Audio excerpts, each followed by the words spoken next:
Nyakwaronga juangi sani dakika en 26 tok saa 3 mar okinyi. Arwaki ni machiegni ma en chenro mar mbaka oromo. Mata inyinga Sharon Ong'ao. Kinde ka kinde chenro mar mbaka oromo nyakwaronga juang wajabedo gi thor weche mopogore opogore. Omiyo kiny maka muono thor wach ma wantiere godo nyakwaronga juang wadwaro mar mondo mi wawinja na pach rowere ka bendo wang'eni kwan atamalo 80 mag oganda e pacho ka gin rowere. To ka gin rowere nyakwaronga juang weche mabendo osebedo kamna ka hinyo rowere gin kaka mage. Okiny maka wuono nikech wang'eni bajet ochiegni somo higa ka higa nyakwaronga juang bajet isomo e dwe mar 6. Wang'eni bajet mabendo osebedo katayowa en mano mar higa mar 2024-2025 mabende dhi ka rumo. Manyiso ni kisomo bajet dwe manyien mano dwe mar 6 en bajet mar higa omenda mar higa mar 2025-2026. To bajet kapok osom nitiere ga gino mong'ere kaka financial bill kata mana paro mar chik mar omenda. Paro mar chik mar omenda nyaka kadhi kisomo bajet. Manyiso ni paro mar chik mar omenda kosebedo chik ema jatayo bajet kinde ka kinde. Higa mokalo nwaneno kaka paro mar chik mar omenda mano finance bill mar higa mar 2024 kaka nokelo achiedh nade makoni kod kocha mano rowere no wuok oko karomre gi mano mar ng'anyo kotenre koda kendo mar sundo finance bill higa ni to dhi bedo machal nade.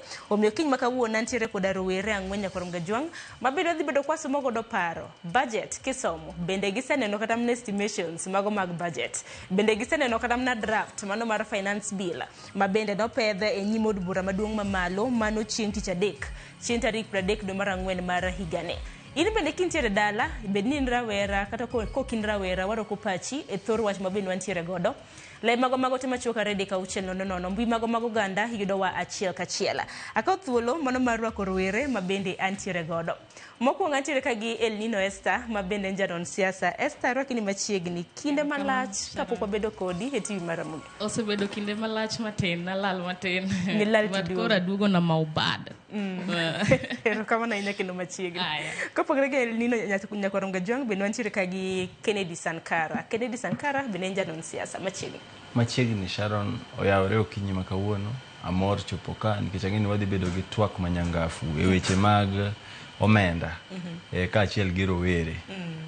Ang'eni kawuono en weche mag omenda halungu njonon siasa tang'eni siasa kanyo bende omenda nyaka ing'eni wanyalo nono siasa lakini chien kocha inyalo bedo gi paro knowledge moro mathin e weche mag omenda koro mano biro konyowa kaka wagare twagni nyaka ang'o chop giko mare. Ero kama na inya kopogre gi Sankara nyakwaronga juang bende wantiere gi Juliet Atieno Buoga mabende japuonjre mane mbalariany mar Nairobi. Juliet arwaki ni machiegni bende. Ero kama Sharon benda mor kan kaka uono mondo mi wawuo twak mar wach budget mobedo even the finance bill moketnwa kae ere kaka odhi bedo gi effect mane kuomwa ber mane mokelonwa gi rach mane mobirogo kamano. Ero kama na inya bende rawera mantiere godo mogik nyakwaronga juang nyinge Oscar Kambona mabende enja kenera tich oganda. Oscar nyalo ko thuolo mar moso nyakwaronga juang. Moso nyakwaronga ni oyawre uru kuma mamu neno wa kauntie warwako weche no makawuono mwadwa goma namba ki weche mag pesa an kaka gama nosomo weche mag ohala gi uchumi wan ka kendo wadhi doye maber warwaki dagi.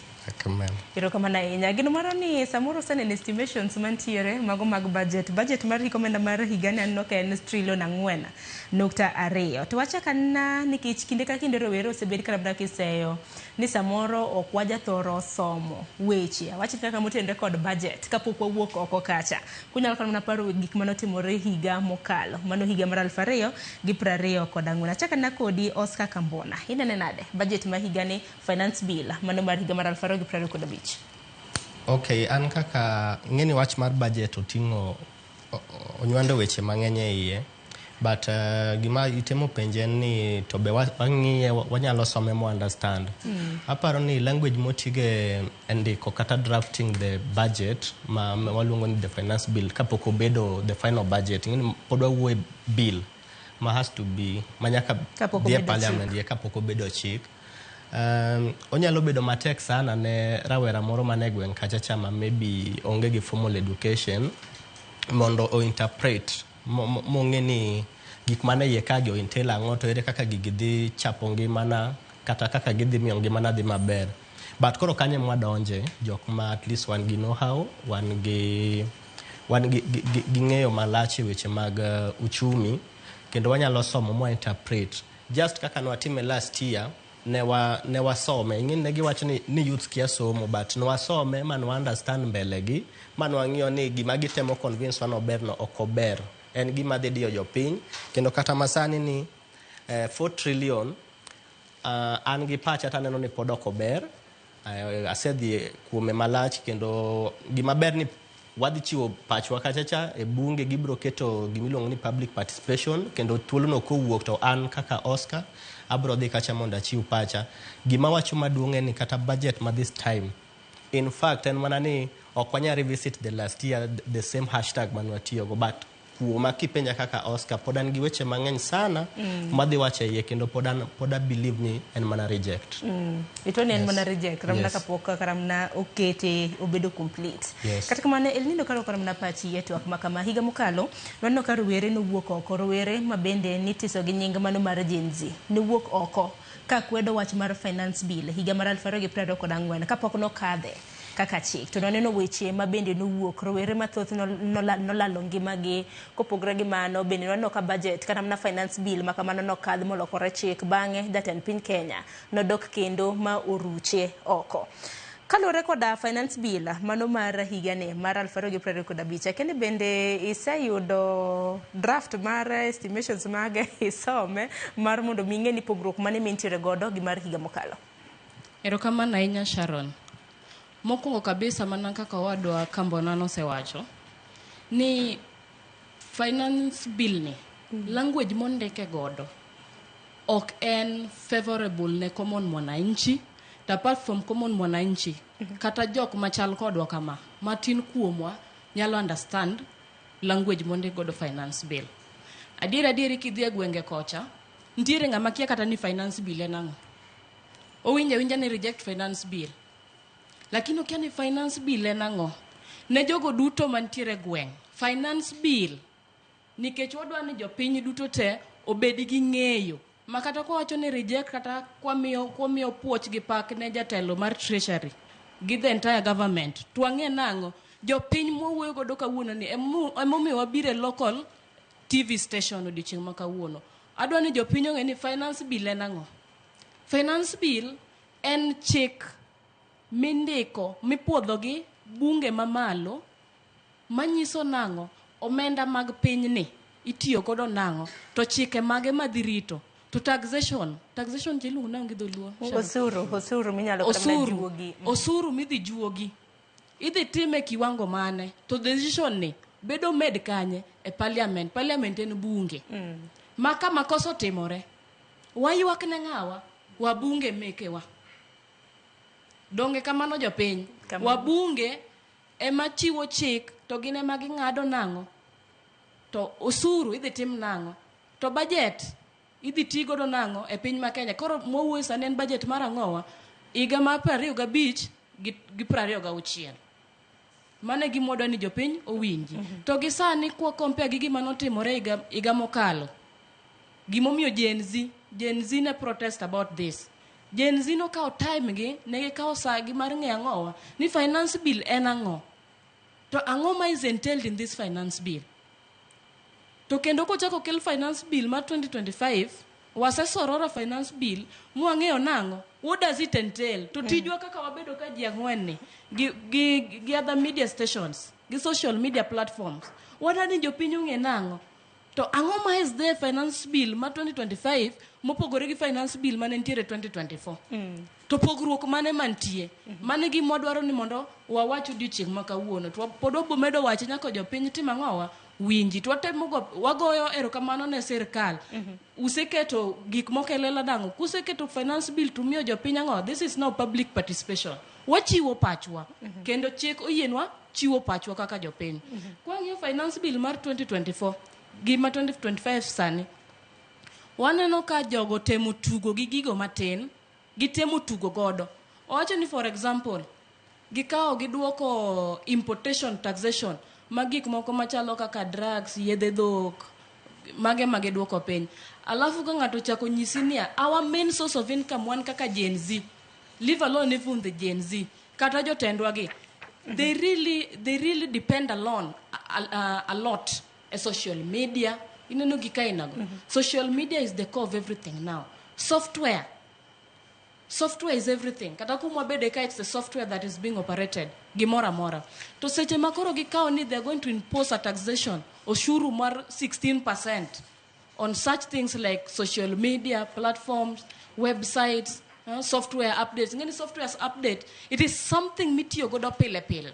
To ka gik matiyo godo pile pile gi e makori ka taxation itero malo. Nyaka wayua aerial malo. Aerial nyaka wayua malo. Okwanya kawe kamano. To ka gik moko mar not used daily gi ineno e makori iduoko taxes piny ineno.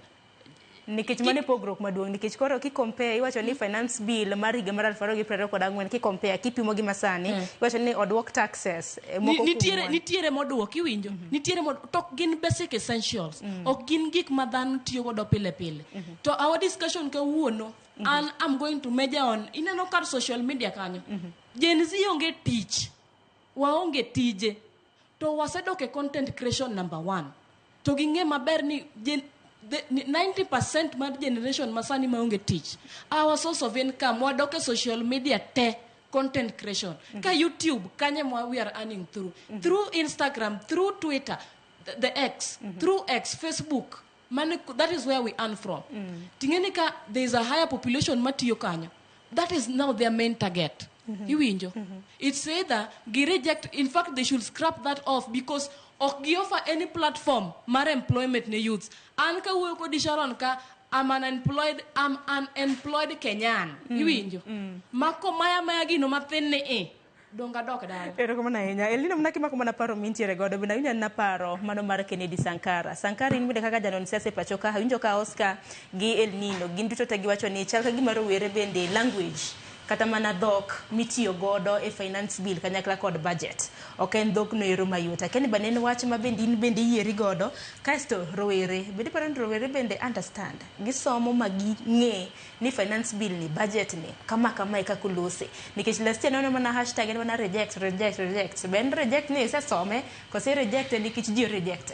Ero kamano Sharon mokwongo amoso jo winjo wa kendo ma winjo kinyi makawuono kwa twake weche mag omenda kaachiel gi budget ma pachoka. Yiena mondo koro adhi achiel kachiel e gima wabiro wacho kawuono. Mokwongo loso budget en process. Ochakore gi gima iluongo ni budget policy statement misomo gi jatend migawo mochung' ne weche mag omenda e od bura kochiwo ne jopiny ler mar maino mar sirikal e kuondego ma sirikal geto kete maino mare e pesa moyudo.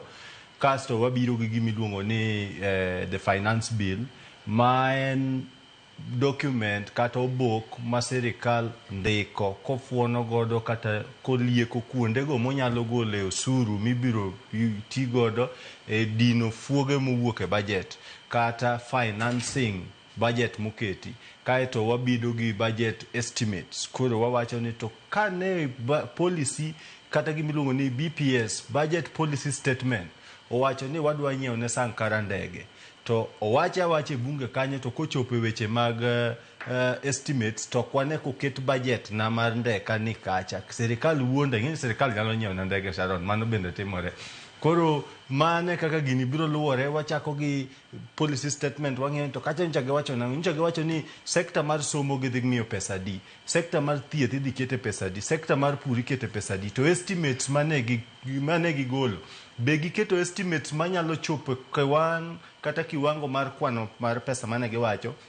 Koro ahinya wabiro wuoye pend chike ma pacho kako tudore gi weche mag omenda miluongo mokwongo ni gin pend chike chigni 4 kata 5. Mokwongo iluongo ni the Income Tax Act kata ushuru migolo kuom pesa miloso, Income Tax Act. Wan gi VAT Act kata amendments to the VAT Act ma en value added tax, yani kiseloso gimoro to koro sirikal kelo ntiere osuru moro mijuo gi wi gimiloso no, VAT Act kata minyiewo kidhi supermarket.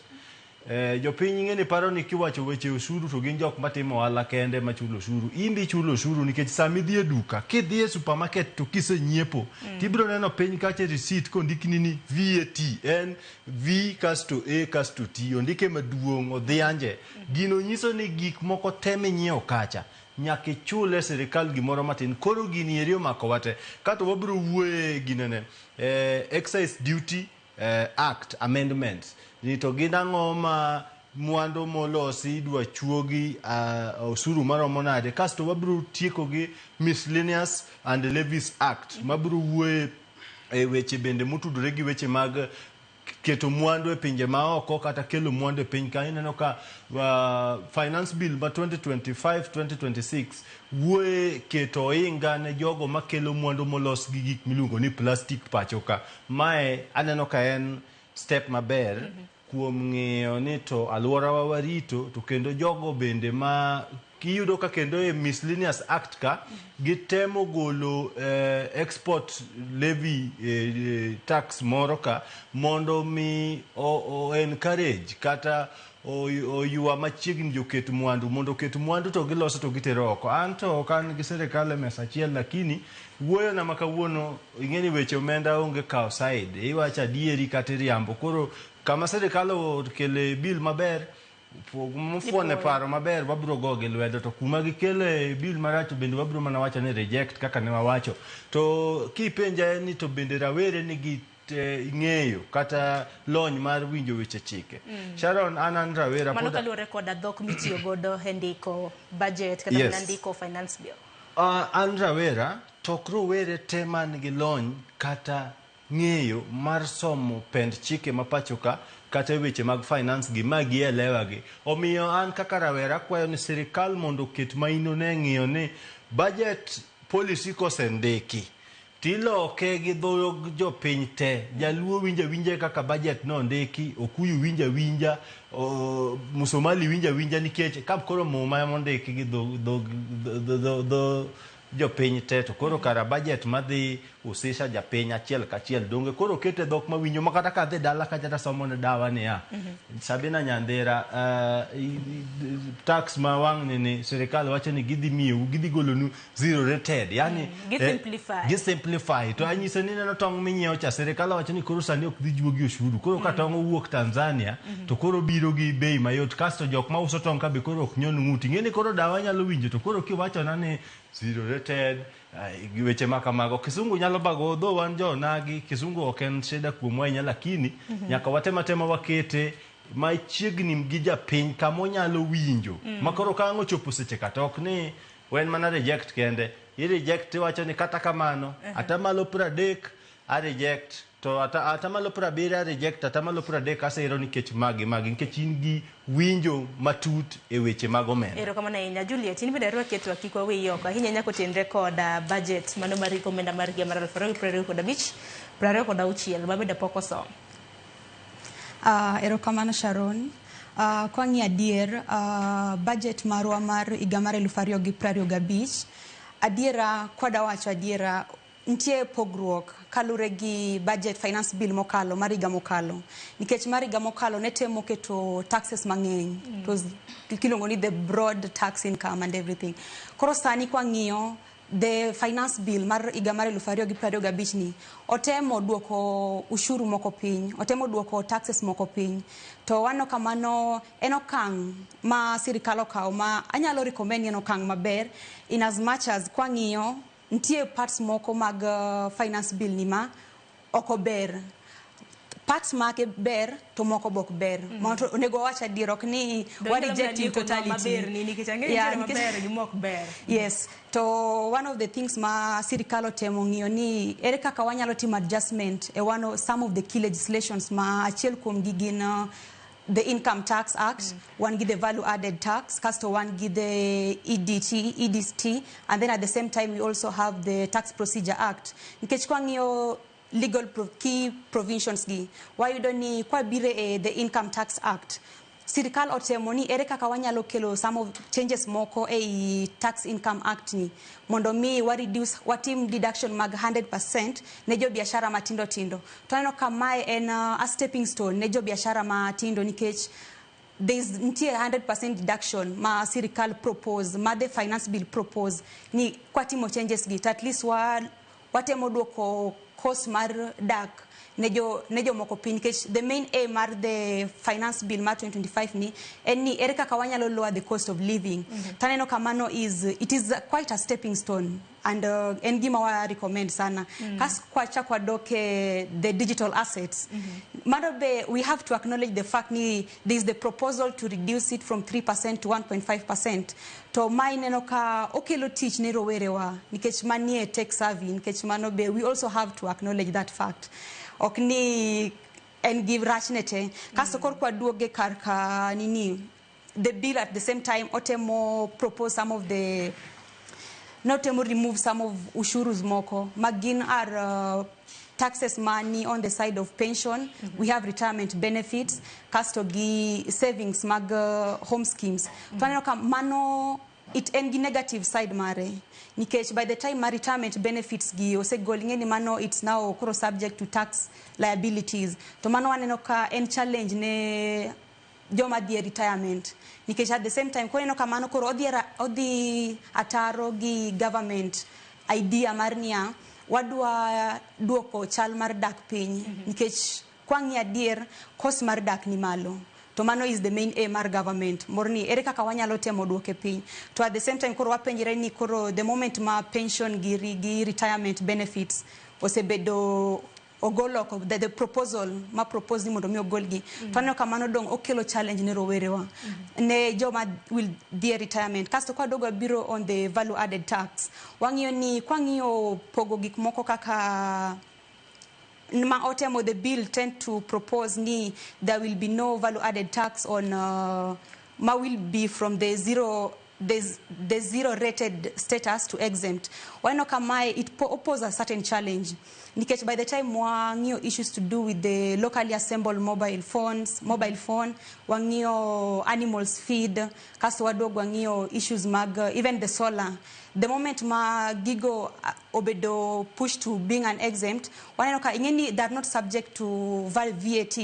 Korino kamano di pose challenge nikech the challenge di bedo to the end consumer. Nikech ingeni sama operational cost cha di malo. Tingeni koro the receiving person ema koro dineno pek more ye kanyo. Koro wano kama be di ataro gi governments marnia ere kaka wanyalo duoko chal mar dak piny. Kwa dogwa ngio on the the Tax Procedure Act ma ntie proposal moro ma the bill be chako dogo ketonwa ni wachiu extension kwa ngio from 90 days to 100 days mano mar jo KRA on how do we go about the processing of the refunds at processing mar refunds go on the VATs. Tuano kama ingeni mio extension mar duration mangeny. To the moment ma duration osebedo mangeny, ingeni makelo challenge ne taxpayers, joma chulo shuru. Nikech wane mingeni wainyre. The moment cast ingeni cost mag jogo be di malo. Koro mano gima nyaka sirikal nyaka ngi. Kaso kwacha kwa doke kuma koro be on the ni commissioners ni gold restriction mag on the data privacy and the security mag infringe the data privacy mag jo biashara. To at the same time article 31 it governs the protection of data privacy. To mano miwa the question ni of eregi magitemo achieve by the time gi keto the data privacy magji at a breach. Kechingeni mano miwa another challenge, but one thing nyaka recommend ni it is a stepping stone. Gikelo nwa bill gi propose nwa their proposals ni maigi mwa gombo timo maigi mwa gombo ng'eyo. Makoro Juliet kalure koda ini kich koro iwacho ni nitiere pogruok maduong' e kind bill mar higa mokalo gi masane ki compare hineno ka mane mabere aneno ka bill magi propose ni masane. At least oberber lakini definitely ntie changes ma we will have wabro kwayo mondo sirikalo temo ngi yeah, but kwa compare gi bill ma 2024 waneno kama at least ntie teach more open job opportunities ne Rawere magwa. Ero kama na nyanno ka Oscar kino wiye matek kabisa. Oscar nango watimre. Sharon adwa nyiso jopiny wach moro ka. Number one, nyaka wang'e gimiluongo ni government. What is a government? And kwa temo nono ni wan sani gi finance bill madhi pushwa to the next fiscal year. Nyaka wa understand ni wa deal ginga. Ingeni wanyare mbesha gigite, but the backstop ni who are we dealing with. Kora adwa nyiso jo Kenya gimoro. ni government ni kata last year we didn't have a budget. We worked with the previous year's budget, which was the budget for 2023-2024. Nikech never reject the 2024-2025. And what happened? They went to the parliament. Gima negetimo gik miluongo ni supplementary. They came up with supplementary budgets, and parliament oyiene nikech mano is the body mandated mondo olos weche mag chike. To kata weche mag pesa gine magidoyo. Koro kane wase reject, what did they do? Negibire parliament ka nikech of course government nyaka run. Koro negibiro to getimo gik miluongo ni supplementary budget. A budget masani bedo proposed, the bill which we have right now, nitie gik magitemo timo. And giponde kizungu. I want to tell Joluo, nikech koro wa address gi Joluo. Sometime back orengo no wacho wach moro ni a constitution ama gik ma government timo, even a comma really matters. Inyalo neno ka wach moro biro ni lakini nena ni en plain, but it is hidden something underneath ntiere gimoro. Koro adwa nyiso joge wani an gimomiya wacho ni government tugo gi wiwa en ni king'iyo kaka nyaminwa ni kitemo kele okelo ni go mineno ber to chako nyisi ni ei gimo ber ni nitiere gimoro mana fiche moro iye ka. Koro government tugo gi pachwa mondo wadhi wapitisha gini, odhi e bunge kacha gi pitisha asto ka gikele public participation to wakale makoro onge ng'ama dhi e court ni we didn't accept. Koro sama wasekale cha eko koro gikelo gik miluongo ni supplementary budgets e iye. And onge gimibro timo to that extent nikech already ene osekale, it is now a working budget. Koro kanye mo wacho ni sama pod wan gi chance as the citizens mondo watim gimiluongo ni wagol pacho mondo watamre kata wayie. This thing is evident. Adwa nyiso jo Kenya gimoro. Ka wadwa timo gimiluongo ni stimulus mar economy mondo waspa economic growth. Gik mambadi owacho gite gitugo gi pachwa gi kizungu mang'eny. Iwinjo an asomo BCom. Iluongo ni economics, commerce and economics. Tadwa nyiso ji ni a document ni kisome oningo wa address weche mar ni how are we sealing the loopholes of corruption. Akeni awacho kizungu ere kaka wanyalo dino rode mag nikech Sharon Kenya ka waonge gi shida mar ni revenue ma collect is enough to sustain us.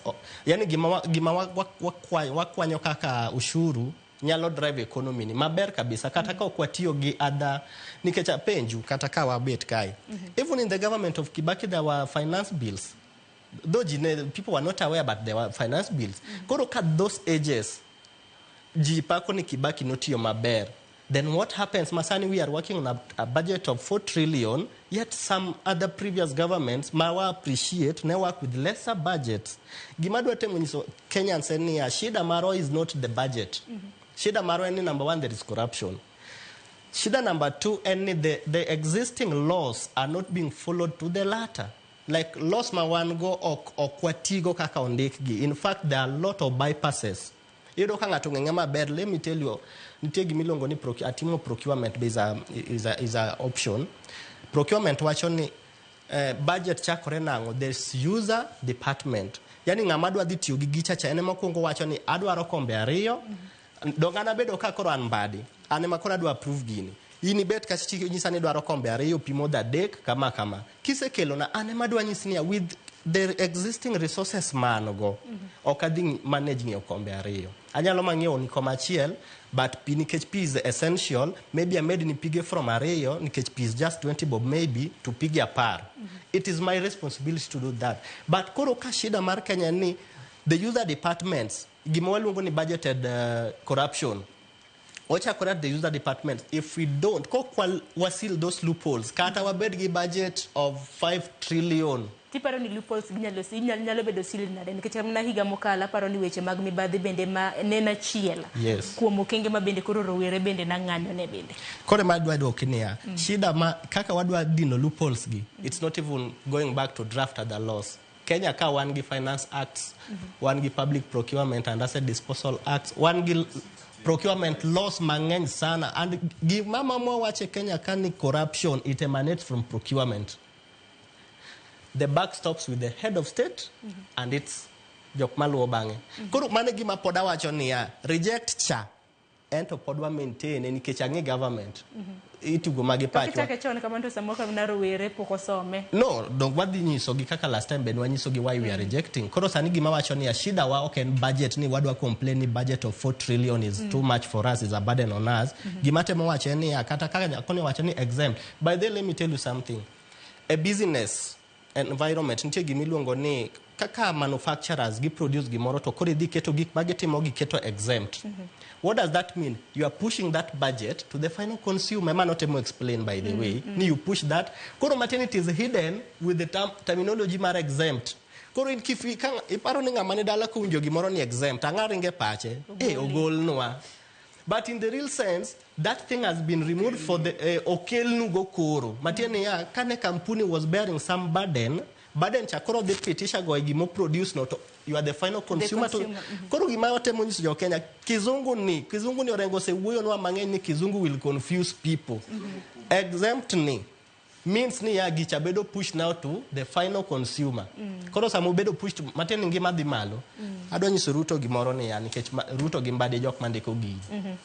In fact, Mbadi is not even doing this thing alone. Be kudwa ng'eyo na winjo ko siepna moro ko chako support Mbadi. Kudwa ng'eyo ni Mbadi is not even in direct control of this thing. Mbadi has been summoned oseluonge gi Senate mondo dhi explain gigi. Wan nyaka gi pesa michulo retirees mano retire Kenya ka from 1979 coming upward. Mbadi no dagi dhi Senate mondo. In fact, Mbadi nitiere a motion mikelo ne for Shiza mondo odhi onyisi na ng'o miyo dunde ni okodwa dhi Senate mondo explain match. Koro gima dwa wacho dhi Senate nikech ne nitiere limbe Migori. Jatend piny Kenya timo. Kora dwa penji ni Sharon. It is not wrong ni jatend piny. Jatend piny ne nang'o time pap sani. We are talking about budget. Anga jatend piny timo modagni ne kor piny. Otimo tije mag county mag MCAs, otimo tije mag wabunge. Jatend piny oningo bede state house osign wa serious documents makonyo country ni. Koro Mbadi ok nya nyiso wani ano okonya apie Senate nikech oluwo bang' japiny. Ang'o mane giwacho kanyo ma important manyalo chenjo ngima we pap kacha. Onge gima na wacho ni ka wadwa spag miluongo ni economic growth nitie gik ang' ni meda chance nitie gik manyaka watim as a country mondo wa spag economic growth, but kaka gik moko gin kok wanya dino loopholes mag corruption, kok wanya bedo gi miluongo ni ethics and integrity at the top levels trickle down, kata wa jump left right pod wadhi mana bedo ni kata wabed gi budget of 6 trillion. And by the last thing madwa wacho kapok imiyo jomoko chance. The last thing madwa wacho ni nitie gowi mwachulo Kenya ka. In fact the ceiling mare is around 11 trillion. Ingeni mano oge kata ng'ama wuoyo about this budget. Koro ushuru magi pod gidwa wuondwa kani gidwa collect gi. Huge amount of it pod the debt repayment. Koro magi gik manyaka wang'i and kigipar ni wan youth nitie youth mosomo weche mag uchumi gi biashara kaka koro an. Wabro nyiso jopiny wadier ni upando nwa gik mang'eny kizungu wang'i gima dhi mbele kokunya bedo gi integrity kokunya dino nwa loopholes ma corruption onge kuma dhi as a country. Ero kama na inya utaneno kaka donji nyakoro mgajwanga biro bedo kasomo gi med oroge lai mago tema choka ready ka uchel nono mbi mago ganda mano moriwo Facebook, wantiere YouTube, Citizen Digital bindo biro ni achiel kachiel. Sang'ono seromo akaw yo matin ang'eni untiere gi weche munyalo dwoko mang'eny ndo akaw yo matin waduogi mathoth nyakoro mgajwanga.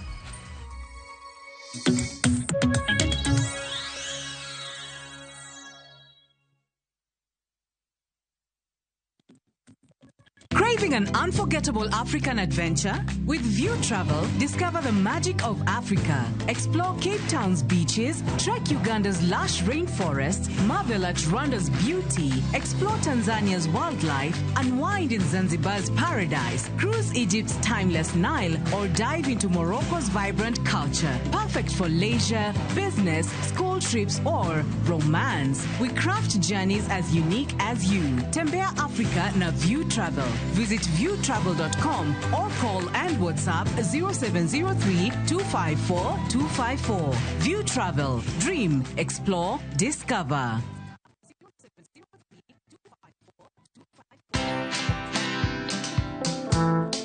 Hammering people is not necessarily going to give you the best result. Influencing them to want it is probably going to get you a better result. You know, the effort it takes to put somebody down. Yeah. If you use that effort to stand on your toes and stand up, you'll go so much further. You'll leave this person you're putting down behind. Why I look to serve on board It's just the exposure it gives you. Watch this story and more. Download the Citizen Digital app or visit www.citizendigital.com and find the Citizen Originals portal. Kenya's #1 app, Citizen Digital. Find the Citizen Originals portal.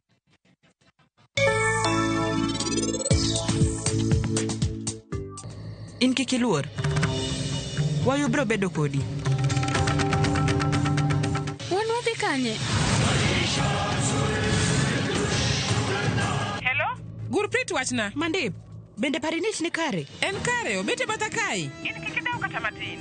An kari te maber ahinya. Ka en kodonge gima rach manyalo timre, to bende ok anyal yie. Adwa ni mondo wachna adier. Nitie gimoro amora ma ng'ani chuni mondo initim kae.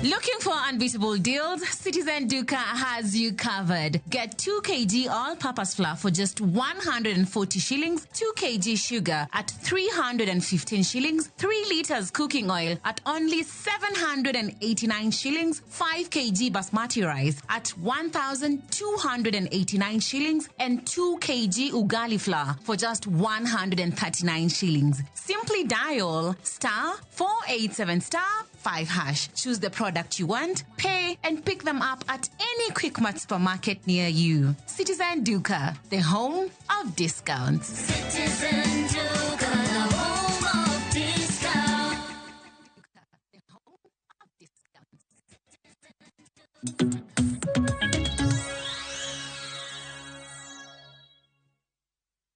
Nyakorom gajwang machiegni kendo kang mar ariyo dakika na dek tok saa 4 mar okinyi pod waloso kotende kod budget mano mar rekomenda mar higa mar 2025-2026 rowere mantiere godo nyakorom gajwang waseloso ahinya nyakotende kadamna kaka finance bill kaka biro mar mondo mi budget some kinde mamoko en man nanno ka untiere koda penjo aparo na chako di Sankara kana Oscar loso nanno ka in bende nitemo jiwe Mokwongo ayiera gi weche ma Oscar nowacho nikech ng'eni amba timo procurement. Bedo na nono siasa, mano mana nyota ma Nyasaye.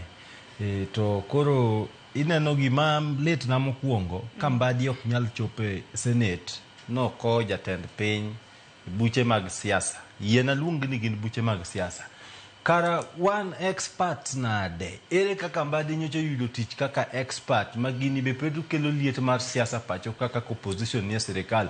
Ere kaka expert weyo tije monego bed no tiye bunge dhi nyiso jopiny nikech bunge cha ano wanyalo bedo wabunge te kaka wan ka to koro waamua ni we wami kara Juliet Boga ka mondo dhi obed mu bunge ere kaka wami tich mondo dhi iwuo gi jopiny gi sama mbadi wuo bunge owuoyo gi jo Kenya owuoyo gi jogo ma jo Kenya oro iweyo tiye Senate kamuluongie ni dhi gi jatend piny timo tije ma MCS gi MPs onego bed ni time gweng mano to en expert mowuok kanye kod chiko kanye ere kaka mano dhi konyowa ineno Sharon nyaka wabed jok ma oriekore e weche mag omenda onge kaka wanyalo dhi nyime kapod wakaw gowi ola nego wa ola pek pacho ka ting'eyo ni ola pen chike ma pacho ka e bwo pen chike miluongo ni the Public Finance Act onego bed ni ikawo ola mana mar timo maendeleo ing'eni sani nenore ni ola mikawo pacho ka ichulo godo nyaka ushuru mamano gimoko onego bed ni timore sama koro mainowa nikech ka wang'iyo gimiluongo ni production kata manufacturing ang'o ma waloso kaka Kenya waloso siasa gi experts makowo jatend piny go siasa kor gwenge to we tije malo onego bed ni mainowa waketo ni to gowi ma wan go cha ere kaka wachule to chudo mar gowino bende Public Finance Act kata Constitution ma pacho ka e pend chike mantiere katiba wacho ni atamalo ma ingo 51 mar pesa ogonego bed ni tiyo godo kata mar 50 ka ichulo godo atamalo mar revenue kata ushuru okonego bed ni tiyo godo mang'eny kichulo godo gope tok tim godo maendeleo ne jopiny manyo katiba mapacho ka odage mbadi kaka expert poka winjo paro mofuono moketo ne Ruto kaka wadwa dhi ka utiekore gi weche mag gope. Nyocha ineno ka Ruto campaign ka Ruto nokoni an ok abi mulo ushuru, an kia kwecho mar okombe makage ka adagi. Sani ineno ka Ruto osedhi kwecho. Nyaka nyocha Ruto donjo sirikal bakunde oliero. En wuotho mane meya olna. Makaramna debt ceiling bende nosekadho. Nosekalo bunge bingeno mako mafuanda. Kose wuoyo gi bunge ge mineno kaka timore to gidhi kacha giwacho ni Mr. Speaker I vote yes. Magi experts ma wan go. Koro ingeni kaka jo Kenya pek mar ushuru ni duogo mana kae. Minutieno ma uso mena Nyang'ande. Nyauganya ma uso alot kolewe. Mage jok ma pek mar ushuru ni duoge. To magi mok nyiswa. Mbadi gini biro nyisi ni wan kaka wa experts wan serikal. Sharon, mokwongo e finance bill makawuono ni nitiere pend chike mifuono ma ok ane ka nigi ratiro mar oganda. Ahinya kwa dhi gimiluongo ni amendment to the Tax Procedure Act. Mae nitiere proposal moro ka mawacho ni pay now, argue later. Yani chula sani, wabiro lalore badai. Katiba mapacho ka wacho ni japiny ka japiny nigi ratiro mar access to justice kata yudo ratiro. Sama sewinjo ni sirikal kaluwore gi duol machako ushuru kaka KRA maka mafuanda e yo moken mar chik adhi e doho. Ting'eni bill ni wacho niya kata bed ni dhi e doho chula sani ibiro wuoyo kodwa badai. Aneno kama implication neno odhi kawo burden kata pek mar weche mag omenda nyuando wi jok matimo ohala nikech idhi nyisi ni KRA samoro notimo mistake. Gibiro giseketi gi mistake gini nyaka chul. Sama by the time ma itieko chule risechule nitiere implications kata gik ma madhi wuok e tok pesa nini kisegolo nikech samoro stock mani idhi kelo iduoko piny nikech ichulo KRA. Mago gik mok ok wanyal yie godo. To kana naka penjo bende wan duto te waseyudo kata mana opportunity nikech mar mondo mi ka bili kelo ga nyaka luorruok otime kor gwenge mopogore ka ji chiwo pachgi kotende koda bills makaba. Bende paro ni public participation bende osebiro kata mana ka konyo nikech kata mana higa mokalo nineno kaka Rawere moumo ige piny ok ne gidwa finance bill mano mar higa mar 2024 to pod waneno ka jobunge nodhi mokadhe. Koro penjo ni public participation go bende konyo. Mano penjo na koso mar El Nino. We Nino bende odwoke dong in bende se wuoya landa. Kosa wacha dichiel kadhe. Wach dichiel kika. Koro public participation en constitutional right pachoka. Lakini shida ma wan go kaka jo Kenya katiba na en mana picha mondiki isomo nusa midwa miu budget lakini ok lowe. Public participation thothne kaka itime Sharon ana ja siasa. Jo siasa yiero gimiluongo ni vibarakala gi. Odhi kacha tuketo na jopiny kizungu mingi ma Oscar Kambona wacho japiny dawa ma jaigni 80 okelewa ni finance bill enango tiwinjo koseketo ene mokelo pache gik modwa no tim kaka no osebedo ga put mare to ichulo ji imiyo ji chai jopiny ma jo Kenya wa makawuono Sharon kadwa wuondi kane wadhi e campaign kawuono to this sosera mar somo manono e weche mag uchumi makare security.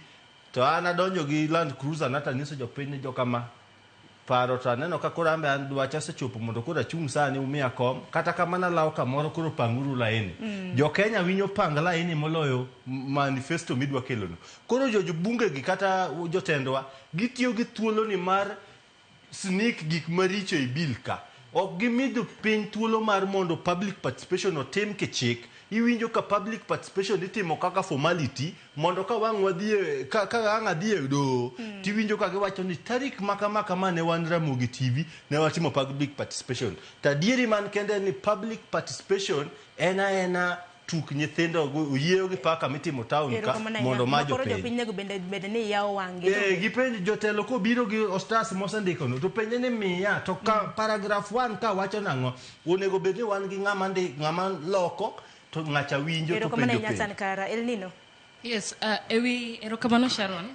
Ewi wacha public participation mi penjo no. Mana kaka Sankaro sewacho. Public participation e gwengewa. Olok kargo siasa. Land ti lando. Saka ine gweng. Public participation dhi timore school ma kama mbunge biro. According to my own experience, gi witness masaneno gi wanga kama. Public participation e gwenge ko luongi sana mag finance bill mineno koro ntiere kaeni idhi land ni ntiere public participation mar finance bill dhi mbele ting'eni ng'ama onego bed ni chegi ni en ng'awa Bunge joka I vote yes Mr. Speaker. Mage jok moningo beni chiango public participation. To kodhi kacha ochoko joge ne to gima mbunge nyalo wacho kodhi nyiso jopiny finance bill en ang'o mantiere finance bill. Dongi neno kambadi no semigi chambele kacha. Ngama pingo Raila Odinga onge public participation orumo. Onge gima ng'e kata di. Tij odiochieng' ma kawuono gi seche te pile ka pile kaka wabedo kama is a team of experts. Kambona is a procurement expert, is a finance expert. Sankara is a finance expert.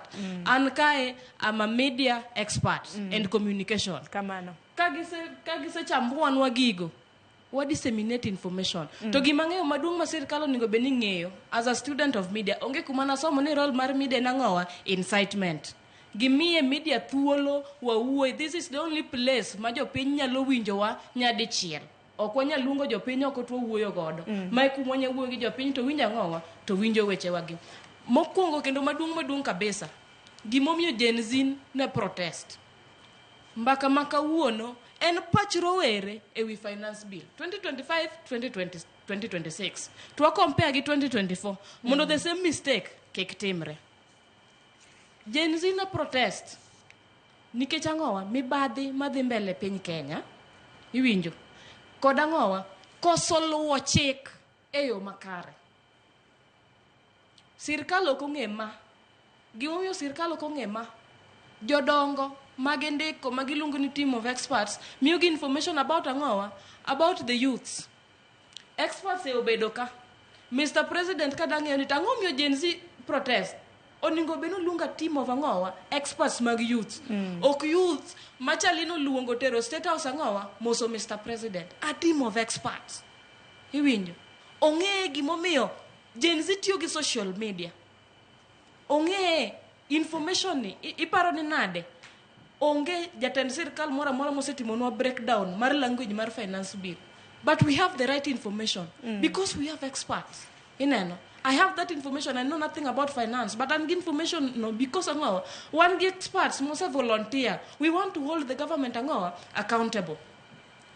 Chik nyaka lo kaka en to kiloko chik to lock chik in the right procedure. Not breaking chik ticket on wanango ni we have to follow it. For example, a finance bill ma this year mana gi wacho nango KRA dhi bedo gi access ang'owa now M-Pesa statements gi bank statements. There's a law that protects our privacy. Why are they breaking that law?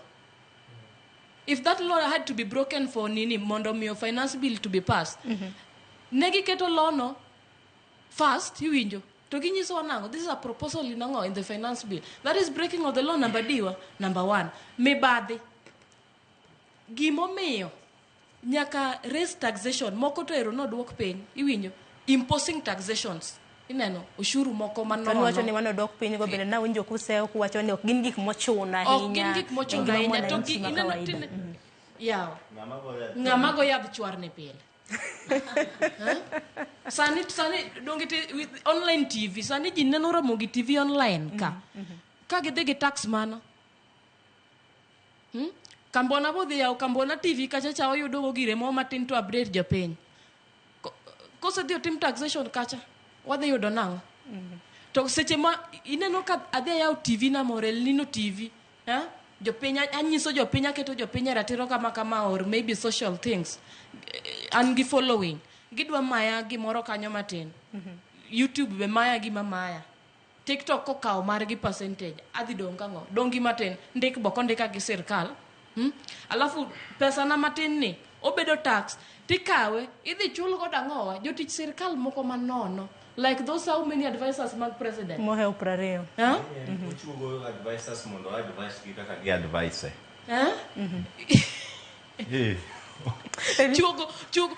chugo jotich moko maonge iwinjo to dine igolo taxation ir jok mondiki iwinjo mondo ndik jok maonge tije iwinjo mondo wabed gi amoa budget mar ang'owa mar allocating more employers wayude more employers ineno gik moko kaire alafu ne jomo osendiki the new finance bill na wacho nango gimpos they're increasing the fridge benefit from 9% to 30%. Ingeni mano is really the mono employers mio employees ginene taxes nini I mean loans because the taxation of the malo. Are you seeing kaka employees are in danger? Watch employees mar earning these peanuts. We don't look up for Jokman $500,000 go. They won't feel the pain. Even the employers won't feel the pain. Kimyogi nini loans. What about Gama and 20,000? Yene Kenya can't tell Jokmonde get circle to earn up to 20,000. Ipan the employer they go loan. Or they do loan can. And it cuts across. Yes. Yerokamana yenya Juliet koso watch man intire godo bola lewi. Afodi. Nyalam naka uthulo mar lero. Actually kwa dogo korka public participation gi pacha. Aneno ni in as much as wanyalo keto lawama konchiel to gimanyaka wa understand ni ma is a two-way. It is a two-way thing. Yeah. Yes, wanyalo keto blame kuom sirikal marwa nikech seche moko gibok giwinj ga kwayo marwa kata gima wanyiso gini mai modo ni utim kamae kata kwa ng'iyo igamo kalo kana wacho ni mondo mi gidu away with the cabinet man in play oknwa chiwo need for the reshuffling nikech wan dwaro a better a working system mani ngeni ema Rawere dwaro wadwa gima waneno katiyo gima dhi konyowa to kwa ng'iyo sani kwa duogo korka public participation kata wabende kaka wan Rawere kata jogo mani dala kocha samo luongo public participation onego gibende giwuogoko giwach ni mai gima wadwaro utimna kamae kata jogo mani gi jo biashara matimo biashara samo luongo ngini shida mawan godo kaka wabende nikech jomoko wacho ni kata sani rais marodok ni dwaro telo jomoko wacho no dhi yudo nikech onge kumwa onge iri jomo dhiye nikech ko dhie gwenge kuchi ngeni gweng kucho kimio moro kata 500 ngeni mani konye malich kendo dhi weri maber to sani ma kulung public participation kata jasiasa luongo to ingeni gibende gipenjo ni atidhe miwango tingeni ma en gima konyo odhi konyo biashara ni konyo ngima ni makini koro gibende samo luongo that public participation onego giwuogo ma risha commande ma public participation awacho ni mana matin nikech kaka ikete okatamra gi gimi wacho lakini gima dwani wayiere kata daher mondo wayiere public participation dala kacha MCS kata jo siasa mapeny gacha ok giluongi ga ni public participation giform ga WhatsApp groups to vebarakala gi gindiko ne jatelo luongo meeting kinywarado kamoro ana wuok kamoro ne Kisumu East constituency awuok kamoro ne Chega kata Kadiju iwinjo ka owach ne jidhi Angola en all ok nyisu ni Angola kaide time ango publication mar gigie ki jopiny pod waonge gi kata en digitalization jopiny podo ko bedo gi lony mar yudo information kata rang'iny mamalo kaka wanyalo yude boma ka koro igere jatelo kawo that opportunity oko nyis jopiny gimi dhi tim kacha makabiro tahikora na ng'eyo ni mai gima dhi tim inyiso unia samoro ke wacho ni jo ODM dhi rad Angola ing'eni jo ODM gi loko public participation gir chama koro gik makamagi koso bedo gi ng'eyo malach ok kata iwacho ni sayo gwang' tichagweno kata ke bedni chayo gweno masama nyalo bedo jabi lakini ogwangne bende koro nyaka walunga maber giluong public participation ok romo mar siasa aya Juliet Binime kanyo awinji maber mane momi wacho ni in a two-way thing yes kata iwacho ni kuonde moko yudo kama kosa en mag wabunge kata wabunge mwaketo kanyo nikech the nature of language magimioji but again ana wacho ni gikumae eni sama iluongo ji onego beni nyiso gini ya mai gimwa dhi timo mane makori yudo ka ng'ato ko winyo ni dhi kete piny idhi chako pimo ne gimoro oneonia idhi ketho ne sa wabed stonda kai mondo mi ausi koro ng'eni mago be kelo pogruok moko iye kanyo koro jo piny bende onego gibende giwuogo giwach ni wan kama kaka wadware kasto kwa biro on the civic education ere kaka wanyalo keto negi e duol magidhi winjo maber nikech kik bed ni wadhi twawacho negi ni ng'eni we'll talk about the VAT, we have the income tax, gielewa ni magigin gik makamagi. Onego wanyis gi my way forward, kata mai kaka wadware, mondo mi gibende gi understand. Kaso another thing bende, even in as much as more fight for the public participation, winjo opinions mag jopiny, makoro dokor ka sirikal. Gibed flexible mar winjo kwayo marwa. Iwinjo kaka wajumbe moko kata jomoko manie sirikal, gimoro ko wuok kata for example even the BBC nini mano gol chande. Iwinjo ka gibayo wach, twacho nia ma is not the time mondo mi ubanwa wach. Ma is the time mondo mi listen to wadwa wacho. Listen to grievances magwa. Koro gibende information no kochoponegi, onego gi take a step back. To mondo mi gi listen. Giwach nia, giwacho kamae to ere adjustment mwanyalo timo e bill kata mwaketo ni ere kumwanyalo loko ere gima dhi miyo faida maber to apart and also addition to that kaka nowacho ni onego wadin rode mag mibadhi mane gima pod duoko wapi wanyalo choko pesa mang'eny kata even mwachop even to that 4.3 trillion ma sirikal intend to raise kwenye ushuru lakini still okodhi konyo nikech wan gi joma mibadhi ng'eny malo kucho kaso kwa ng'iyo joma be tiyo gi sirikal iwacho ni ami position ni nikech ni konya kamoro but ok wakao experts wakao jo nini sani wakao jo opposition nikech ok gidhi miya baden mang'eny sana kasi yudo ka mano kosetimre kikundi moro bose pogre ma tend to be the holy gibiro ni wane makoro waber mugik to still pogruok kodgi gi joma ni sirikal be onge nikech gibeda gigine sirikal degi tima gimoro the same koro sirikal onego ng'ini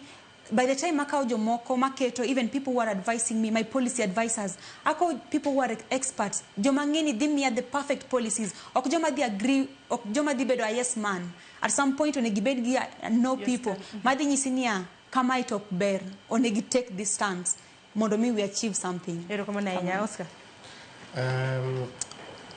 paro moro tieko kanyo ma winjo ka omora sana nikech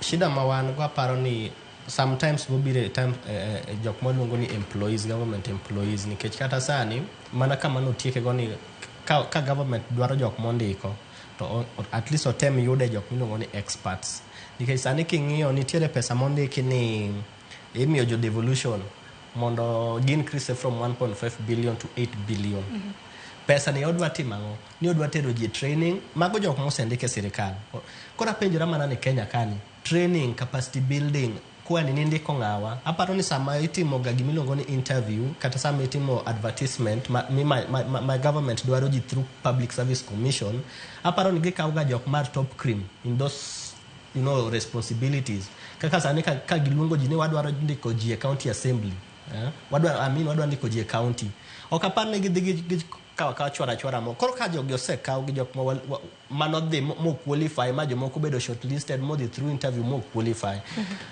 why again are you increasing this allocation from 1.5 billion to 8 billion aparo ni government manyo loopholes maginyalo kwalo go mo e pondo gik moko ma miluongo ni systemic advancement but an gi paro moro manadwa wacho an gi mano puonja ma poda believe nyaka kawuono ni wan gi gik miluongo ni hierarchy of needs kata mana yot nitie gik miluongo ni hierarchy of need in gi sling 200 ni maybe uzoea chamo mchele ama kuon vitu kama hizo ama pia ama vitu kama hizo koro hierarchy of needs maro as a nation enango nitie kata sani kinya location motim we kade waneno ka government okaw a lot of money to inject gik machalo agriculture nikech Sharon a country maji are hungry you can't produce onge country mibro is productive ka ji odenyo to maki kuna podi doka gi tax nyaka gik madhi konyo ji instead of giving people incentives government is not mindful of jok morito nikech ka okwanya produce ni pod wanyalo import gima chalo mchele Sharon wanyalo import oduma yani Kenya ka wa import almost everything edible oil onge gima mama work in the sector of agriculture koro kana government is serious ni mbadi dwaro spa economic growth oningo chake nango agriculture oningo wadhi number 2 education nikech kuondege mo empower jogewa then wadhi infrastructure king yo kata mana sani in fact an gima penjora ni nitiere allocation medwa dhi kata in terms of infrastructure or development ta penjrania ka Ruto wacho ge doge ni gik modwa timo sani are in line with PPPs yani en mana ki osiep moro ni osiepo ma China bilos no ni then uchok pesa umos then why are you still allocating some amounts to go to infrastructure then let's go that route direct mo wachni kwadwa gero dam wadhi manyo Italian company gibigi ger no dam ni kamano gichok pesa gimos kwadwa gero kenjen moro kamoro vitu kama hizo but okinyanyiso wania on this one hand imanyo siepe mondo bi through privately initiated programs at this other end nitiere budget me allocate for this thing budget no ditimango mane penjo maduong' kata kamano Budget no dhi timo. erokamano ahinya hawang'eni me ni en budget mokwongo ma bende koro jatend migao manyien Ambadi biro bedo ka somo e dwe mar auchiel mano mar higani kata kamano e kinde ma bende koro idwaro som budget mana kana sinya kod Mgajwang nitiere finance bill ma bende koro bende wasebedo kwa losi finance bill kapok okadhi nyaka jopiny bende losi to kata kamano uneno ka rode bende osedin nikech rejection notim higa mokalo to kane rejection otim nyakoro Mgajwang nomiyo nyaka jatend piny Kenya bang' ka koro jod bura nosekadho chik mar omenda mar higa mar 2024 nodhi ma othiche oko bang'e waneno bende kotim reorganization e cabinet ema nitiere kaka nitimo reshuffle ka nitiere kata migao moro ochako goli kanyo bang'e ichak iduoki e kind mamoko elina chak gi kanyo bende paro ni rode osedin mag mibadhi nwacho ni pok odin nantiere gimoro ni unemployment thuolo mag tije ne rowere na nitiere representation mago mag joma tindo e sirikal e kind mamoko wach kapok elino wuoyi wach moro nong'ada chien ka gima nadwa wacho en ni bunge mano wacho kar public participation cha kwa ng'iyo sani iluongo ni relationship osiep mane kind wa bunge gi jopiny Sharon wawe wuondore osiep masani tie kata kiny wan giko mar Ong'ondo Were kineno sentiments weche ma ji wacho there is no cohesion onge osiep ma wan go gi jo bunge to koro magi jok midwa nyiswa ni ya nidwa kawo pachwa ma dhi implement Sharon wawe wuondore onge gima wa bunge dhi time public participation in fact jogo osekawo stand gi nineno kaka Wetangula ne wuoyo no in fact magi gik ma wang'o iwa luongo wani helpless villages yani Wetangula nyalo luongo Gen Z mano o make sure mo o reach parliament last year onyalo luongo wani helpless koro helplessness one no ema wachako wacho nango 25th of next month sama wadhi mark anniversary mar jogo manonegi wadwa make segi finance bill ma this year no ditero petition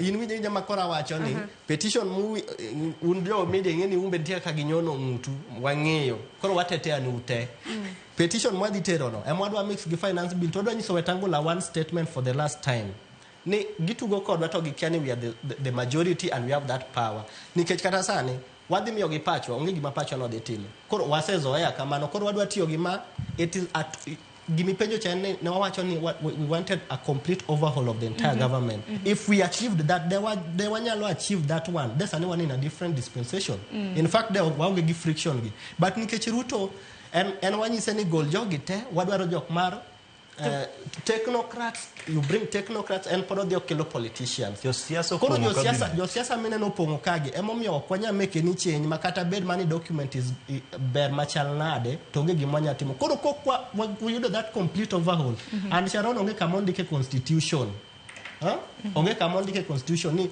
ni ka president oktino amaber gi the executive and the entire government ni we have to wait for the next election ero kama na inya elino ka pok wiyo wil bende harwa ko pachetwa ka uno keta mafuanda ka ero kama na inya I penjo ni bang protest otem reshuffle bende no mondi protest no bende no nyago lemo nikech olemo to no nyago to bang'e ochako neno ka rode moko mana ogola ochako din kan protest no ko nyago lemo nikech maduong' en niya injury man wayudo no outweigh our expectation but wamor nikech jopiny nyaka gi sani a youth for a youth sani a youth igolo odok e it nyawadu iwinjo sani wagolo odok e it fellow youths gi jopiny nango finance bill en ango tikolo kuth nyawadu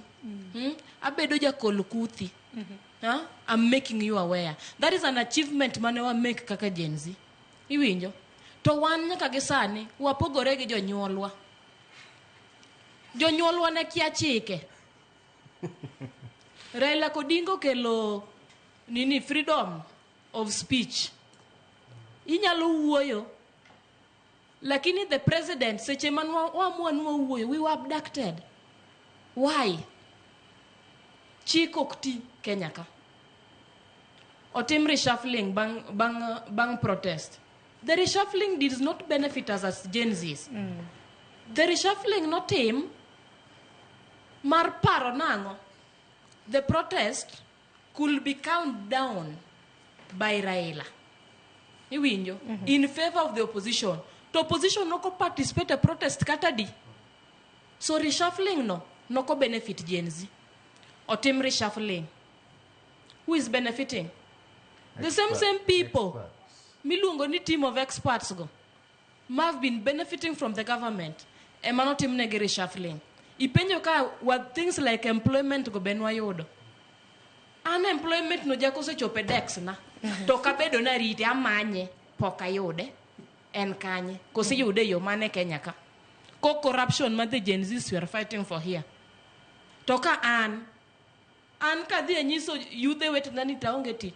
I am their hope. Ere kaka gidhi believe na onge tich. Kama El Nino maonge tich yawa to koro wabor kode manade ni. How far is the government from us? Government ni bor kodwa marom nade. To koro ang notim nang. To maduong mogik e reshuffling ni. Gima duong mogik mane Ruto timo month mokalo. Ni no appoint nwa a youthful PS. Mondo bed PS mar youth affairs. Iwinjo. Pok waneno gimotimo. Lakini mar sports fikirini bende ntie. Dongen youth affairs and creative economy. Man is the fikirini ne mawacho. Kata kan gi Pach government ero no mie thuolo. To wadwa neno nango ango modhe timonwa. To kane ber to president ket programs mang'eny mag yudhe to mi yudhe tich mondo miyo o create awareness angowa ne common mwananchi yudhe mantiere gweng kuonde ka mondo ng'e nango what is available ineno to kar seche ge mano ningo nango wan kaka yudhe mosomo wan kaka degree holders ineno mar anticipating mondo som mo wayude tije Sankaro yude kamoro El Nino yude kamoro dada ni ko graduate obede gi motivation ni I didn't go to campus for angowa as a flower girl obede difference between a graduate gi japiny moro manotamore dhi e university mondo som biwinjo gima wacho no koro okawacho ni Ruto semiyo employment amiye mana poch gi pak ingeni there's a difference ingeni sani ko omiyo youthful angowa a youthful PS ndalo moko guchocho uneno the former president Uhuru makoro ywak nango ni Gen Z you are the majority come and save us ineno waseve nade to ndalo mane ntiere kom guchocho no yiero 93-year-old mondo check nini board mar youth Sani kuro kiwacho ni omiwa kata mna youthful PS bende gidhiro kata mana dwaro mar yudhe makoro we are anticipating teach to bende gidhiro kata mana dwaro maro. Yes, we are anticipating is new in this position. We are anticipating and we are really hopeful. PS ko yie okele programs mag yudhe. That is the only thing monyalo create god employment ne yudhe nikech tije ma monyalo chiwo office kachacha ok nyandiko yudhe te to programs mag yudhe omede bedo mang'eny through the president mondo mi employment ochop piny kacha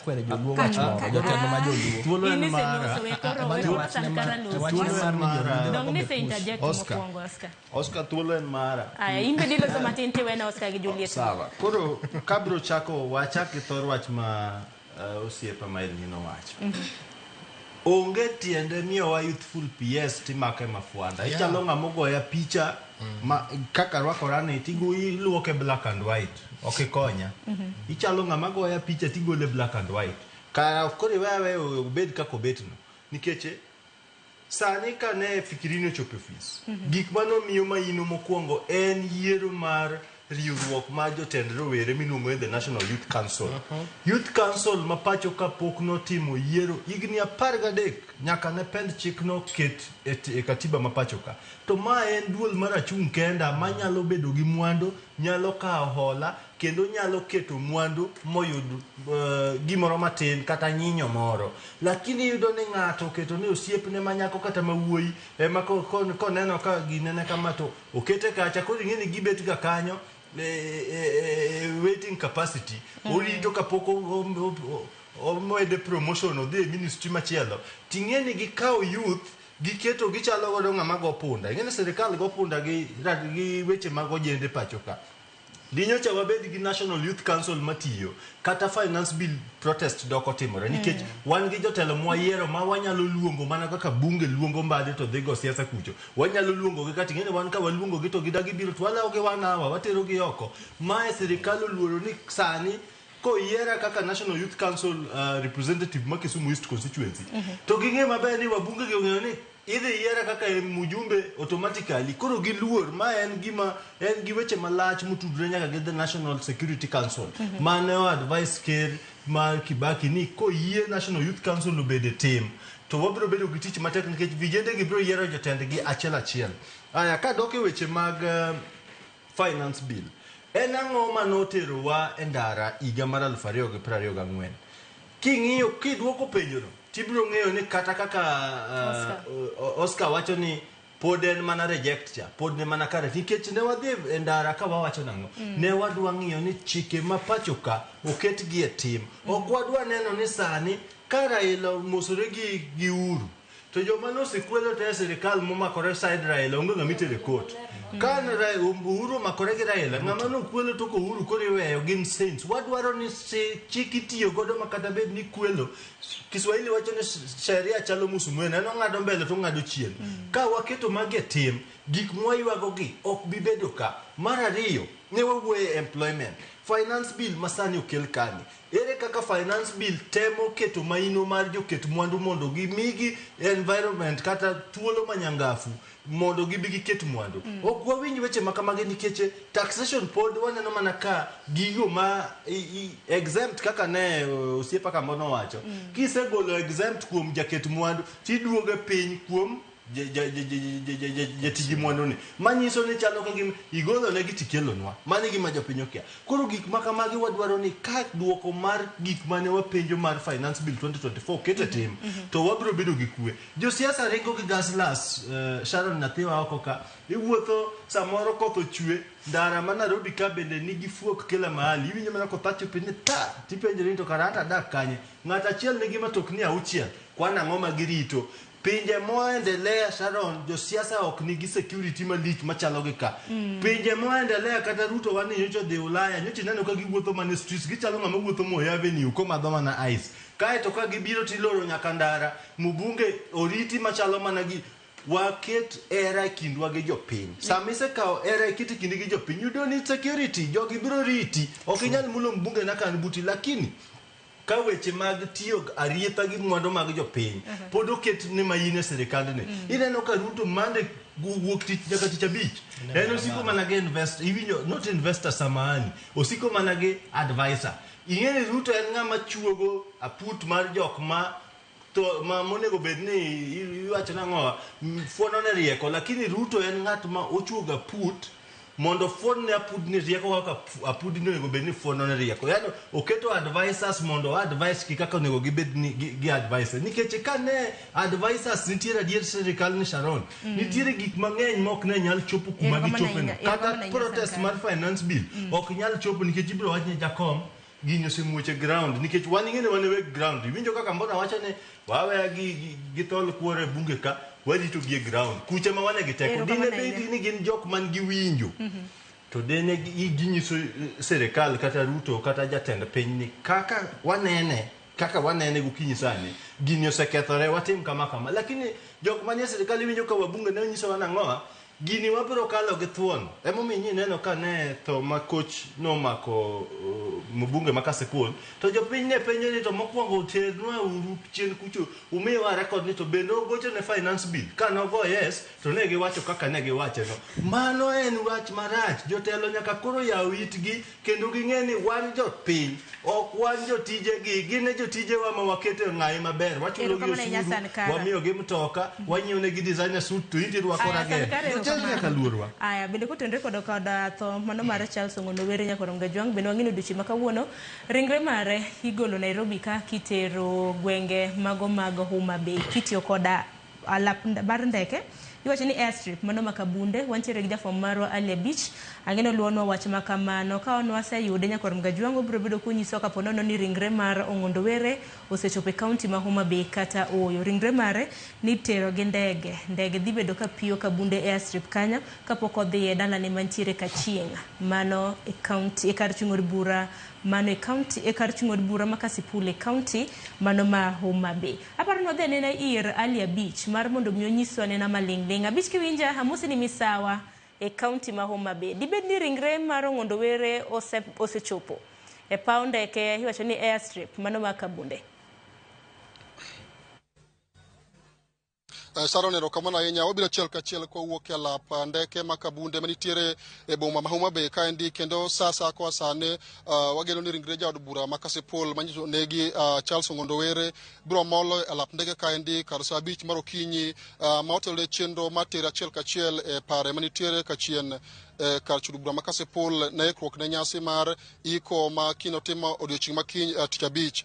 Sharon kaka inyalo neno e lap ndeke ma kabunde kaendi en ganda mathoth mokalo oseyuoro achiel kachiel e lap ndeke ma kabunde kaendi mar romo ne ringre jaod bura Ong'ondo Were kendo waneno ka jotelo mopogore opogore bende osemolo e lap ndege kaendi ka thuolo machuok mokalo ndege mane oting'o gavana ma Homa Bay Gladys Wanga ma bende jakom mar duond bura mar ODM e pacho kaendi kaachiel kod jod bura mamoko ka moting'o Rosa Buyo Matino Weno kaachiel kod jotelo mamoko ne osemolo kaendi ka giikore mar romo achiel kachiel ne ringre jaod bura ma Kasipul manyiso negi Ong'ondo Were mondo mi oter achiel kachiel e dalane manitiere Kachieng' kar chudo bura ma Kasipul. Sharon chenro manitie ni bang' ka ringre Ong'ondo Were biro lwar e lap ndeke ma kabunde kaendi ibiro tere achiel kachiel e yor apaya kata nyamburko ka owuok e lap ndeke ma kabunde kaendi gibiro donjo e boma ma Homa Bay kendo wuoth biro chomo achiel kachiel nyaka boma ma Kindu Bay ka gibiro tiyo gapaya mag Endia Kadongo kama jopiny biro bedo kod thuolo mar fwayo ne kata ng'eyo kaka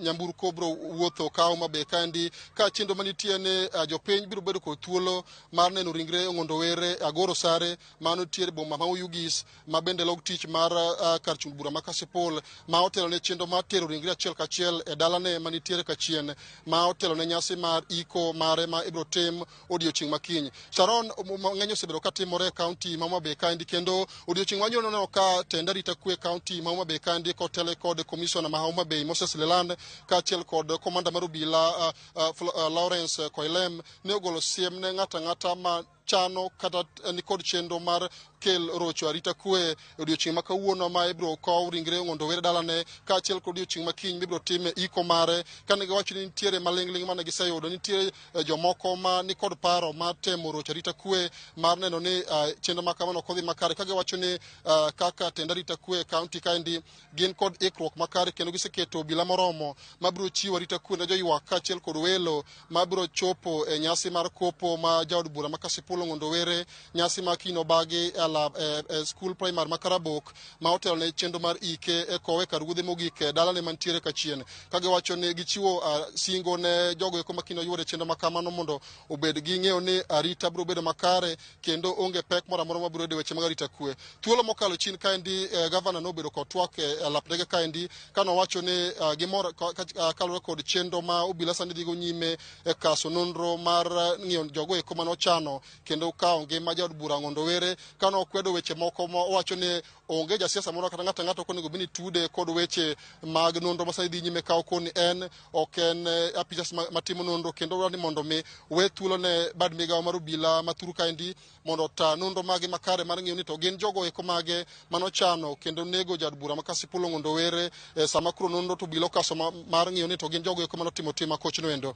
Gi sani thuolo matin kwa sani wageno ndege ma biro ting'o ringre jaod bura Ong'ondo Were kaachiel kod famili ne biro molo e lap ndeke ma kabunde kaendi kendo kaka nasewacho ji mathoth mokalo nitie kaendi mar romo ne ringre jaod burano ka convoy biro wuok kaendi kadonjo e boma ma Homa Bay chompo Kindu Bay ka gibiro tiyo gapaya mag Endia Kadongo ma godhiambo ibiro ne ringre Ong'ondo Were lap tuke kata skul primar ma Agoro Sare kati ibiro ter ringre dalane ma Kachien ka ikruok dhi nyime ne chenro mar iko mibiro tim odiochieng' makiny e nyasi mibiro bagi Karabok Primary School kaendi ibiro kowe kar ruodhe mogik e piny kaendi e pare manitie Kachien e kar chudo bura ma Kasipul. Sharon.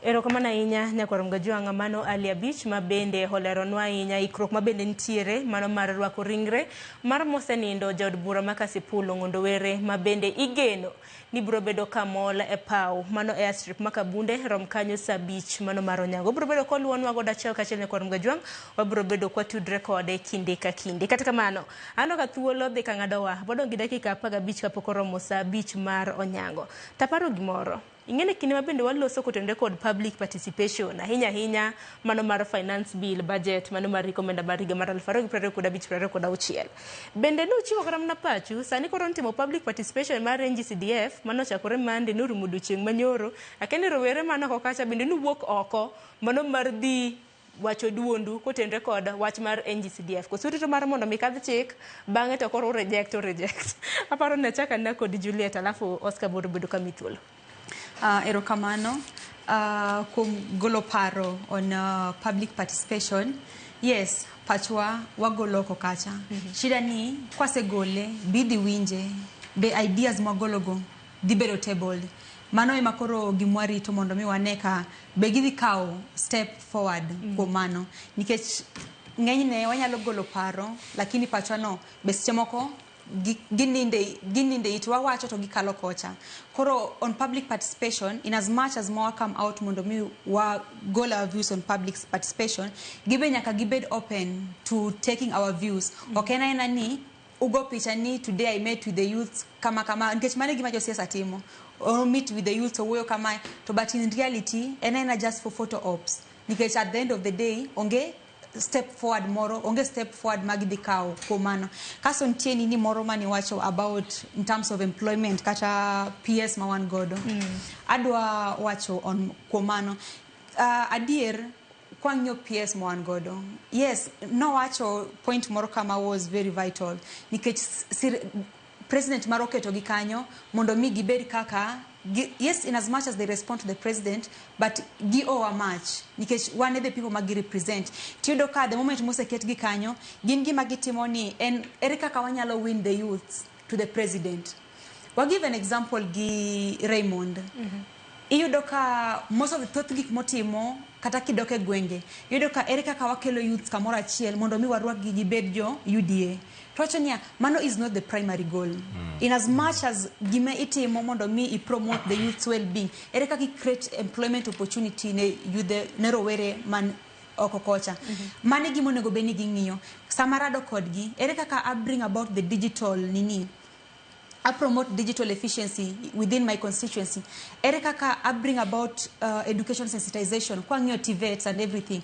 Mago are ways the moment some of the youths they team or those other types of jobs, at least it helps to create a job opportunity because give the gain skills. Madi konyogi. It is not okay gima ni ika wakawa youths kata Rawere wa timio idenia wadwa ni modu join UDA. Mano is not the primary goal. Mano ke gimo adwaro. Nikech koro youth go the moment mi penjo gima kama onge tano tena. Gin gimo ko ni tano tena. Ni my president mo adwaro and everything. But ogielewa ni at the end game ere gima wadwaro. Ka UDA konyo choko wakae. Gidi konyo wagango. Onego wago beyond join a political party. Twa nini erigima wadwara at the end of the day. Oscar imile chupa chibange hobro bedo koro kwa nywando paro mogik donge kapok watiko chenro. Okay, and gima wacho about NGCDF and ni number 1 onge paro madhi wuok maber public participation mitimo nikech jok ma oversee the public participation mar NGCDF gin wabunge. To wabunge gi are people with interest e gima iwacho sane ni court no se wuok maler mowacho ni aputno en unconstitutional matieni onge kamo sire go kichik but wabunge chune nikech mai gima gisetiyogo mondo giyud ga kura nikech mbunge ngeni ka ngose donjo kata ten gi pesa moro munyaduogo mondo o confuse go ji ground koro gino ni pesa ni kowegi to gidhi madong gi tich mar oversight gibiro masiko Nairobi ka ere ka kibichak gidhi bedo re-elected but wabunge ningo ngeni tijgi ok en tich mar bedo gi NGCDF mago tije moningo wawene county government and national government. Kora paro ni paro to jidhi golo to kata kwa waseng'iyo days mosekalogi ji medo golo paro but ineno ka jok ma wuoyo kata ka media house udhi kacha gin mana wabunge ge ma pod biro at the forefront to explain ne ji koro onge kaka wanyalo trust ni ng'ama nigi interest na certain area emocha community public participation in that field onge gima dhi work out of that. In connection to gimanya meno wacho e wach mar ni to be PSS mimi yawagi be konyowa. Adonyis ni government gimi luongo ni mondo gimoro obed approved nyaka bed cabinet meetings. To cabinet meeting ka onge kaka kata youth nyalo kelo paro moro maber maruto dhi winji. The problem wan go ka en ni wan gi a dictatorial president. To jok moluore mambe are psychophants mage but also dictators. Koro katu bed mana gi a youthful PS. To podo subscribe gi gik ma dictator ka wacho onge gimo konyo wago. Koro wan gimo do wacho ni government ni oseolowa nikech onge fix monya timo ne government ni mawinjo ko wacho gi one side ni to gi local statement gi kodi deal gi jamiriambo tek. Koro wan waol kodgi their time is up given wa government mondo wane kaka wanyalo restructure our economy. Ero kama na nyadaro somo ote adek bange habro bedo ka chuono kila ngato dakika achiel gi nus mar mondo mwatiek twak. Ramogi ya oranjo twak maber wach ma yudhe wacho ni yudhe wa ok dhi public participation nikichango this aneno ko this emoro otema kamano imor kod nonro mag joma tindogo mabendo setim kendo koro ineno ka gimoro mopondo kuom financial bill samoro mana kinyal mar ketna otego achiel kachiel e yamo mar mondo miasom wacho ni Ramogi oyawre hawinjo twak maber wach ma wacho yudhe wacho ni wach ma wacho ni yudhe wa ok dhi e public participation maro this na sesomo aparo ni this no kotieko statement mare amor kod nonro ma joma tindogo osetimo kendo koro haneno gimoro mopondo kuom financial bill. Gen Z, we are educated and some few vocabularies used in the finance bill should not irritate us. We shall revisit confidential expenditures and also we are yet to revise education sector. Ano kisende ko kanyo ne reject. Boniface wacho ni Sharon Mosna jolony to anayie gi Oscar wacho ni government tugo kod jopiny kendo kata mana mibadhi ok bi rumo ka ok watang. Mano Boniface Wood Kambreri Okumba. Unyisa ne chunu dakika achiel kila ngato kwatieko chenro El Nino. Kwatieko wachni mogik. Gen Z pod ok nyadhi e public participation. Aduoko osiepano nikech onge ng'ama dhi duoke. Winje paro kae. Nikech public participation en giro yoma. Wang'e gima dhi mbele kanye momiyo ok wadhi. Kinde duto mwasetemo dhi ok miwa nafas nikech agenda mar public participation opogore. Ka watieko ta wacho niya finance bill the proposed one nyaka gi sechegi wa rejecte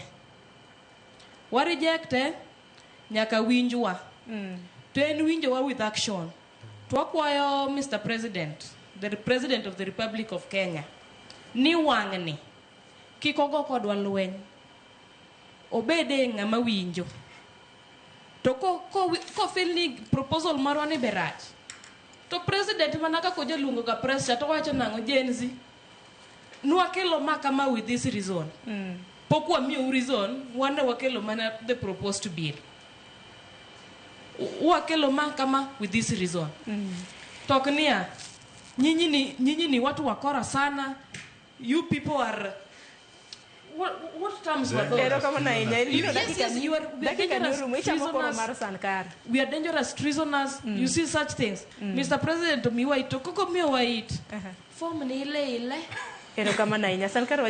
Sharon, erokamana ahinya ne jowinjowa mokwongo katieko ta wacho ni paro twagolo lakini kaka joluo wache pach jandiko opogore gi pach jasomo wawacha to ok giwinji wan kaka sani bunge la Gen Z wakelo kendo pend twak mokwongo mwadhi pedhe od bura mar bunge la Gen Z en buch omenda mar higa 25-26 wadwa nono omenda ni achiel kachiel kendo wadhi loke e dhok ma jopiny nyalo winjo. Wasebedo kwa timo public participation, public civic education, Sharon, kata last week ne wan Homa Bay. Homa Bay ne wachopo nyaka chiro mantiere Homa Bay town. Kati nyiso wani sitima nindo Homa Bay to pesa nindo Homa Bay to sitima nindo Siaya. Onge investor mabiro biro Kenya ka kaninde winyariyo kopiyo ka moro miyo wadgi chieme windi wach sitima to sitima salal. Pinje mosa dhi nyime kaka Vietnam gin gi million pra dhano. Million pra miachiel lakini gin gi sitima madhi 70 GDW. Kenya ka yani bil polo kama kata kambadi ba microphone wuok na mana pinto lwar pinto sitima sala tu luongo investors onge kaka investors biro ka waonge sitima to bende jok manindo gi sitima gi pesa mabego ok gin jensi wan kaka nje jodonje broad based government wach moro midwa thirwa godo mani kwate mowuoyo ni tuko kwa serikali ngage ni mani serikali wan badi osero ma pesa dinya ka nyocho donje serikali dia di magesandeko jotendwa ok di kata jogwa emomiyo giwe jogwa thagore town kata gen gitelo koro wapenjore kana to udwa konyo kwa tho ka se tho to biro gi siling 3,000 to dwa wuoyo 3 hours wabro lawo ge 2 hours erokamano ahinya Juliet. Sharon akwero kamano ne jowinjowa an gima nyalo wacho ni bilo osekelnwa kae to wawuok oko mondo mi wabende wachiw pachwa proposals modaro mondo mi oloki kasto ne sirikal mondo omany yore moko ma onyalo tiyo godo kuom manyo ushuru ma ok directly dikelo a direct impact ne wan on affordability of basic necessities nikech mano dhi inyowa yo kony kachiel to gima wacho ne sirikal wabende waol gi tumetenga en high time mondo migro wane tich magitimo ok ni every time waketo iketo gito kwane gi magitimo. It is high time mondo sirikal marwa pesa muwacho no uketo no kete uru into action mondo wabende wane gima yudhe dwaro kata gima rowere dwaro ni ere kaka wadhi neno accountability ere kaka wadhi approve ni wano ka sirikal waotemo fight corruption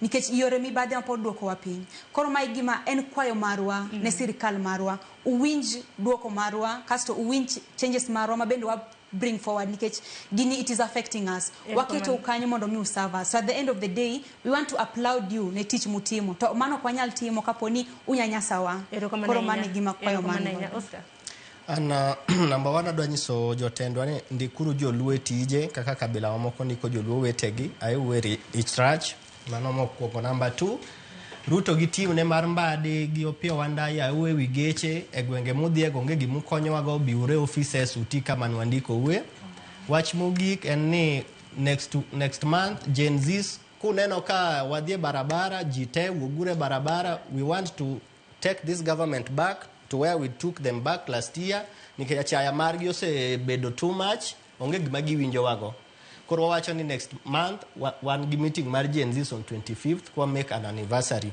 to mogik anyiso advisors mag government mbadi included the more mimedo timo gimiluongo ni taxation nitie gimiluongo ni law of diminishing return ng'ata motimo economics onge tamno the more mimedo tax ji the more machopa point makoro you are going on a reducing balance idok chien koro think ruin that line you the wamaomi positions fight no uru mondo government omiwa gimiluongo ni tax amnesty mondo at least wajok machakore nikech ero tich tutamo wa okudwa miyo ji tije mag PSC koro biashara mabwa chako gibe pod udwa donjoru e kodwa masani ochopo kama nyaka chiki dwa ket ni dwa nginya ka secrets maga kaka timo biashara mara uwalo seriously waromo kodwe barabara next month nejolo wago erokamano ahinya semo ng'ado waneno mana kasika gunu manero kamano to kung'ade kar mna wichiu kata mana gunu erokamano uloso makare ne korom gajuanga semo ng'ado wa daki godong mana riyo kende kapok oromo saa 5 mar onyango gi kanyo bende makelo wa giko mono mar wech mar twak okinyi makawuono ang'eni twak otende kod budget pod obro bedo kwan loso kinde ka kinde mar mondo min bende wang'inji ni matindo kama intiere wagolo doke yiti mar mondo mi iwinja nena ni finance bill par mar chik mar higa mar 2025 eno ting'ango kipime gi bar higa mokalo to budget mar higa ni estimations mage gin mag ngene bende estimations bende nok walose pok mago menda mabende dhine migepe mopogore nikech nanno kanji ka miga muchung' weche mag somo jolweny police mano bila kanyakla kod apis jatend piny nanno ka nitiere kod opok mar omenda malach nikech nanno ka development omenda mabende ibiro bed kichiwo ne jatend piny Kenya kotende kod development nanno komedre mana nyadi 300 ang'eni abiro bedo ka agwelo kinde machielo mar mondo miwalose yeno mar mon wetike gi kanya korom gajuanga i kaunti ma Homa Bay bende jafombo magwa mano Alia Beach bende girito mar mondo mirwak ringre mano mar jaod bura makasipul mano mosenindo Hongondo Were mabende ibiro bedo ka ichopo e paw ndeke mano makabunde kar saa 5 mano mar Onyanga. Geni ka obro bedo kochopo e paw ndeke mano ma Kasipul en chenro mabende obro bedo kwa kiloni achiel kachiel. Kono kinene seche go nyakor ngajwang chenro mano mar Migago e weche mago manyien ibro bedo kinene seche go. Ile jotewa Jose Dwar Cleophas Luoch mano tego do chenro orituru masani. Nyinga Sharon Ngao.